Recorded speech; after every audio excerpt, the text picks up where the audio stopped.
بسم اللہ الرحمن الرحیم۔ حضرت حسین رضی اللہ عنہ کے قاتلوں سے بدلہ کس نے لیا؟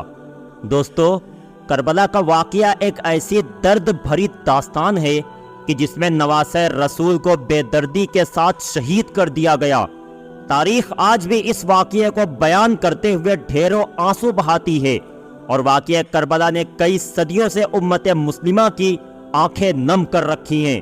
میدان کربلا میں یزید کی فوج نے حضور صلی اللہ علیہ وسلم کے خاندان والوں پر ظلم و ستم کے ایسے پہاڑ توڑے کہ عورتوں اور بچوں کو بھی نہیں بخشا، ان کو بھی اپنے ظلم و ستم کا نشانہ بنایا، اور حضور صلی اللہ علیہ وسلم کی اولادوں کو شہید کر کے حضرت حسین رضی اللہ عنہ اور ان کے ساتھیوں کی لاشوں کی بھی بے حرمتی کی، اور ان کے سر مبارک کو نیزوں کی نوک پر چڑھا دیا، اور نواسۂ رسول کو شہید کرنے کے بعد جشن مناتے رہیں۔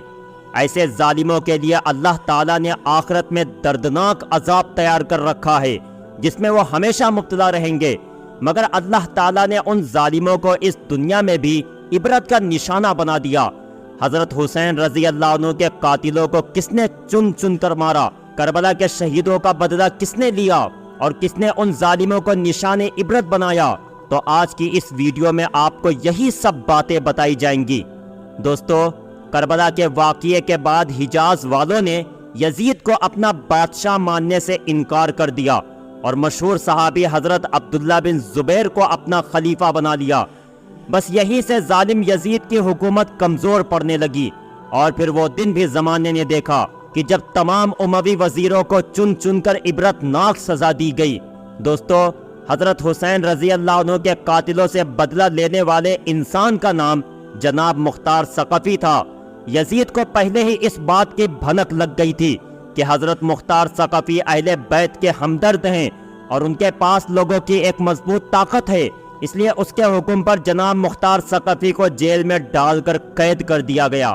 پھر جب 10 محرم کو ابن زیاد حضرت حسین رضی اللہ عنہ کا سر کاٹ کر اپنے محل کوفہ میں لایا، تو اس نے وہ کٹا سر حضرت مختار ثقفی کے سامنے جیل میں پیش کیا اور ہنسنے لگا۔ حضرت مختار ثقفی نے جیسے ہی حضرت حسین کا وہ کٹا سر دیکھا تو روتے ہوئے اپنے سر کو پتھر پر مارنے لگے، اور کہنے لگے کہ جس دن بھی میں جیل سے باہر نکلوں گا تو حضرت حسین کے ایک ایک قاتل کو ایسی ہی دردناک سزا دوں گا کہ دنیا یاد کرے گی۔ کربلا کے واقعے کے 6 سال بعد جناب مختار ثقفی جیل سے باہر نکلے، اور انہوں نے اپنی ایک بڑی فوج تیار کی۔ پھر ایک مضبوط طاقت بن کر لوگوں کے سامنے نکلے۔ یزید کی تو پہلے ہی موت ہو چکی تھی، لیکن ابن زیاد و شمر وغیرہ ابھی بھی زندہ تھے۔ اس وقت عبد الملک بن مروان کی حکومت تھی، تو اس نے حضرت مختار ثقفی کو کوفہ شہر کا گورنر بنا دیا۔ گورنر بنتے ہی جناب مختار ثقفی نے ان سبھی لوگوں کے ناموں کی ایک فہرست بنوائی کہ جو حضرت حسین کو شہید کرنے میں شامل تھے۔ جناب مختار ثقفی نے حضرت حسین کے قاتلوں میں سے سب سے پہلے عمرو بن سعد کو پکڑا، اور پھر اس سے کہا کہ اے دنیا کے ذلیل کتے، بتا تیرے ساتھ کیا سلوک کیا جائے۔ عمرو بن سعد نے ہاتھ جوڑ کر التجا کی کہ مجھے معاف کر دو، میں بے قصور ہوں، میں یزید اور ابن زیاد کے حکم پر آگے بڑھا تھا اور حضرت حسین کو شہید کرنے میں شریک ہوا تھا۔ جناب مختار ثقفی نے جب عمرو بن سعد کی ایسی جھوٹی باتیں سنی تو غصے میں بھڑک اٹھے اور حکم دیا کہ اس کے لڑکے کو لایا جائے۔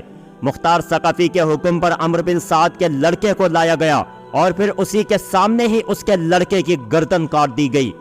آنکھوں کے سامنے بیٹے کی لاش تڑپ رہی تھی، اور عمرو بن سعد حضرت مختار ثقفی سے رحم کی بھیک مانگ رہا تھا۔ لیکن یہی عمرو بن سعد وہ ظالم انسان ہے کہ جس نے کربلا میں حضرت حسین کی گردن پر اپنی تلوار رکھ کر اسے جسم سے الگ کر دیا تھا۔ پھر مختار ثقفی کے حکم پر ایک جلاد آگے بڑھا، اور اس نے عمرو بن سعد کی بھی گردن کاٹ دی۔ اس کے بعد مختار ثقفی نے کہا کہ باپ کی گردن کٹنا یہ حضرت حسین کی شہادت کے بدلے ہے، اور بیٹے کی گردن کٹنا یہ علی اصغر کی شہادت کے بدلے ہے۔ پھر مختار ثقفی نے ان دونوں ظالم باپ بیٹوں کے سر حضرت محمد بن حنفیہ کے پاس بھیج دیے۔ دوستو، اب باری تھی خولد بن یزید کی۔ یہ انسان بھی حضرت حسین کے قاتلوں میں شامل تھا، اور اپنی تلوار سے حضرت حسین کے جسم پر کئی وار کیے تھے۔ یہ یزید کا لڑکا نہیں تھا، بلکہ کسی دوسرے شہر کا رہنے والا تھا اور یزید کے محل میں سپاہی کی نوکری کرتا تھا۔ مختار ثقفی نے اس کو گرفتار کرنے کے لیے اپنے کچھ سپاہیوں کو بھیجا۔ انہوں نے خولی کے گھر کو ہر طرف سے گھیر لیا۔ جب اس ظالم کو معلوم ہو گیا کہ اب میں مختار ثقفی کی فوج سے نہیں بچ سکتا، تو وہ اپنے گھر کی ایک کوٹری میں جا کر چھپ گیا اور بیوی سے کہہ دیا کہ جب فوج گھر کے اندر آئے تو کہہ دینا کہ مجھے نہیں معلوم کہ میرے شوہر کہاں ہیں۔ مزے کی بات تو یہ ہے کہ خولی اتنا ظالم تھا کہ اس کی بیوی بھی اس سے پریشان رہتی تھی اور اس کے ظلم و ستم کا شکار ہوا کرتی تھی، اس لیے وہ بیوی بھی اپنے شوہر خولی سے چھٹکارا پانا چاہتی تھی۔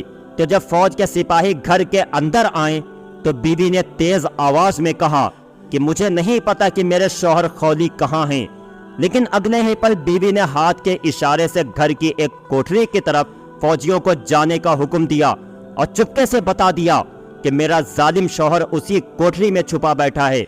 جب سپاہی اس کوٹری کے اندر گئے تو دیکھا کہ وہ ظالم خولی اپنے سر پر ایک ٹوکرا رکھے زمین سے چپکا لیٹا ہے۔ فوج نے اسے گرفتار کر کے جناب مختار ثقفی کے سامنے پیش کیا۔ حضرت مختار ثقفی نے بیچ چوراہے پر خولی بن یزید کے گھر والوں کو بلا کر ان کی آنکھوں کے سامنے اسے قتل کر دیا۔ پھر اس کی لاش کو جلایا گیا اور جب تک وہ جل کر راکھ نہیں بن گیا تب تک مختار ثقفی وہی کھڑے اسے بددعائیں دیتے رہیں۔ دوستو، تاریخ طبری کے مطابق عبداللہ بن دیاس کی جس نے حضرت عمار بن یاسر رضی اللہ عنہ کو شہید کیا تھا، اس نے حضرت حسین رضی اللہ عنہ کے مقابلے میں کربلا میں جانے والے کچھ آدمیوں کے نام بتا دیے تھے کہ جن میں مالک بن نصیر، عبداللہ بن اسد اور حمل بن مالک بھی شامل تھے۔ تو مختار ثقفی نے اپنے ایک سردار کو کچھ سپاہیوں کے ساتھ بھیج کر ان سبھی کو گرفتار کروا لیا اور عشاء کے وقت وہ سب مختار ثقفی کے سامنے پیش کیے گئے۔ مختار انہیں دیکھ کر بہت غصہ ہوا اور کہنے لگا کہ اے اللہ و رسول کے دشمنوں، حضرت حسین کہاں ہیں؟ ذرا مجھے ان کی زیارت کراؤ۔ اے بدبختو، تم نے اس پاکیزہ ہستی کے گھر والوں کو قتل کیا ہے کہ جن پر نماز میں درود پڑھنے کو کہا گیا ہے۔ یہ سن کر ان ظالموں نے کہا کہ اے سردار، ہم انہیں قتل نہیں کرنا چاہتے تھے، بلکہ ہمیں ان کے مقابلے پر زبردستی بھیجا گیا تھا، اس لیے آپ ہم پر رحم کریں۔ مختار ثقفی نے کہا کہ اے ظالموں، تم نے آل رسول پر رحم نہیں کیا، انہیں پیاسا رکھا، اور اب ہم سے رحم کی امید کرتے ہو تو یہ امید بھول جاؤ۔ اور پھر مختار ثقفی نے اسی وقت سب کو قتل کر دیا۔ دوستو، جب جناب مختار ثقفی حضرت حسین کے ایک ایک قاتل کو تلاش کر کر کے قتل کرتے جا رہے تھے تو انہی دنوں شمر کو جیسے ہی اس بات کی خبر ہوئی تو وہ ایک تیز رفتار گھوڑے پر بیٹھ کر کوفہ سے بھاگ نکلا۔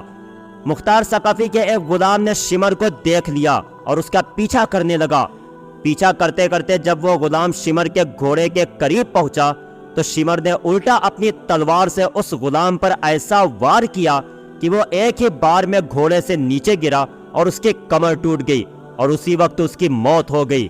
جب مختار ثقفی کو اس بات کی خبر ہوئی تو اس نے کہا کہ اگر یہ غلام مجھ سے مشورہ کر لیتا تو میں کبھی بھی اسے شمر پر حملہ کرنے کی اجازت نہ دیتا۔ مختار کے کوتوال ابو عمرہ کو شمر کے ٹھکانے کا پتہ چل گیا تو وہ اپنے کچھ سپاہیوں کے ساتھ شمر کی تلاش میں نکلا۔ جب وہ شمر کے ٹھکانے پر پہنچا تو اس وقت تک شمر وہاں سے بھاگ چکا تھا، مگر ابو عمرہ نے اس کا پیچھا کیا اور اسے راستے میں ہی پکڑ کر قتل کر دیا۔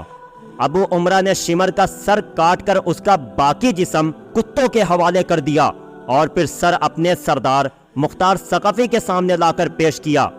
دوستو، کربلا کا اصلی مجرم تو ابن زیاد تھا جو کہ یزید کی طرف سے کوفہ کا گورنر بنایا گیا تھا۔ یہی وہ بدماش تھا کہ جس کے حکم پر حضرت حسین رضی اللہ عنہ اور ان کے گھر والوں پر ظلم و ستم کے پہاڑ توڑے گئے۔ جب ابن زیاد کو خبر ہوئی کہ مختار ثقفی مجھے قتل کرنا چاہتے ہیں تو وہ 30,000 کی ایک بڑی فوج لے کر موصل کے مقام پر آ پہنچا۔ مختار ثقفی نے ابراہیم بن اشتر کو ایک بڑی فوج دے کر ابن زیاد کے مقابلے کو بھیجا اور پھر دریائے فرات کے کناروں پر دونوں فوجیں آپس میں ٹکرائیں۔ گھمسان کی جنگ کے بعد مختار ثقفی کی فوج کو کامیابی ملی اور ابن زیاد 10 محرم سن 67 ہجری میں دریائے فرات کے کنارے بے دردی کی موت مارا گیا۔ اس کا کٹا سر جناب مختار ثقفی کے سامنے لایا گیا تو مختار نے کوفہ کے لوگوں کو جمع کر کے ابن زیاد کا ناپاک سر اسی جگہ رکھوایا جس جگہ اس ظالم نے حضرت حسین رضی اللہ عنہ کا کٹا سر رکھا تھا۔ مختار نے کوفہ کے لوگوں سے کہا کہ اے کوفہ والو، دیکھ لو آج اس ظالم کا سر ذلت و رسوائی کے ساتھ یہاں رکھا ہوا ہے۔ خدا نے حضرت حسین رضی اللہ عنہ کے دشمنوں کا ایسا عبرتناک انجام کیا ہے۔ دوستو، حضرت حسین رضی اللہ عنہ کے قتل میں شامل تقریباً 6000 لوگوں کو مختار ثقفی نے اپنے ہاتھوں سے قتل کیا، اور باقی بچ جانے والے لوگ بھی عجیب طرح کے عذابوں میں مبتلا کیے گئے۔ ان میں سے کوئی بھی ایسا نہیں تھا کہ جسے عزت کی موت نصیب ہوئی ہو۔ کچھ کو بے دردی کے ساتھ قتل کر دیا گیا اور کچھ اندھے ہو کر مر گئے۔ باقی دوستو، آپ کو آج کی یہ چھوٹی سی ویڈیو کیسی لگی ہمیں کمنٹ کر کے ضرور بتائیں۔ ویڈیو پسند آئی ہو تو لائک کریں، چینل پر نئے ہو تو سبسکرائب کریں۔ ملتے ہیں آپ کو اگلی ایک نئی ویڈیو کے ساتھ، تب تک کے لیے اپنا ڈھیر سارا خیال رکھیں۔ السلام علیکم۔